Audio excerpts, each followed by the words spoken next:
વડોદરાના માંજલપુર વિસ્તારમાં વસ્તી ગણતરી કરતા આંગણવાડીના કર્મચારી ઉપર હુમલો કરવામાં આવ્યો હતો. આ સાથે ગાળાગાળી કરતા હોવાનો વિડીયો સોશિયલ મીડિયામાં વાયરલ થયો છે.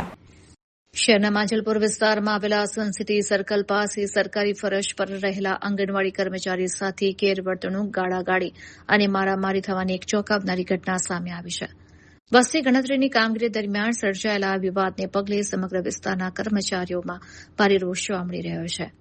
મળતી માહિતી મુજબ આંગણવાડીના કર્મચારીઓ સનસિટી સર્કલ પાસે વસ્તી ગણતરીની સત્તાવાર કામગીરી કરી રહ્યા હતા. દરમિયાન એક દુકાન પર ગણતરી માટે ક્રમાંક નંબર લખવામાં આવ્યો હતો.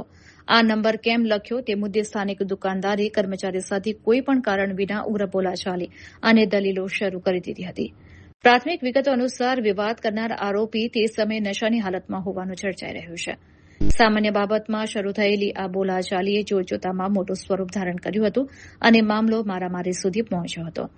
આ ઘટનાનો એક વિડીયો પણ સોશિયલ મીડિયા પર વાયરલ થયો છે, જેમાં શખ્સ દ્વારા સરકારી કર્મચારી સાથે અભદ્ર, ગાળાગાળી અને અપશબ્દોનો પ્રયોગ થતો સ્પષ્ટ જોઈ શકાય છે. આ ગંભીર ઘટનાને પગલે આંગણવાડી કર્મચારી દ્વારા તાત્કાલિક માંજલપુર પોલીસ સ્ટેશન ખાતે ફરિયાદ નોંધાવવામાં આવી છે. પોલીસે સરકારી કર્મચારીની ફરજમાં રૂકાવટ અને હુમલા અંગે ગુનો દાખલ કરીને વાયરલ વિડીયો સહિતના ટેકનિકલ પુરાવાઓ એકત્રિત કરી આગળની કાયદેસરની તપાસ હાથ ધરી છે.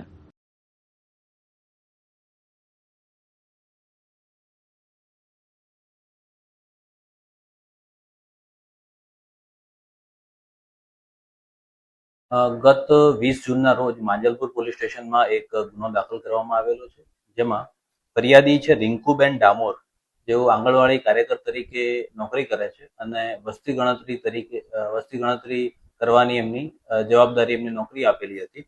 તે નોકરીના ભાગરૂપે તેઓ દરબાર ચોકડી અને સનસિટી સર્કલની વચ્ચે આવેલા એક ખાનગી દુકાન, જેનું નામ છે ડ્રીમલેન્ડ કોમ્પ્લેક્સ, ત્યાં એન્જલ એન્ટરપ્રાઇઝ નામની દુકાન નંબર 23માં જ્યારે વસ્તી ગણતરી ની પ્રક્રિયા માટે ગયેલા, ત્યારે ત્યાં હાજર એક વ્યક્તિએ, અજાણ્યા વ્યક્તિએ તેમની સાથે ગાળાગાળી, બોલાચાલી કરેલી અને સરકારી કર્મચારીના કામગીરીમાં અડચણ એ રીતની ફરિયાદીએ ફરિયાદ આપતા ભારતીય ન્યાય સંહિતાની કલમ 115(2), 296(b) અને 221 મુજબ ગુનો નોંધી હાલ તપાસ કરવામાં આવી રહી છે.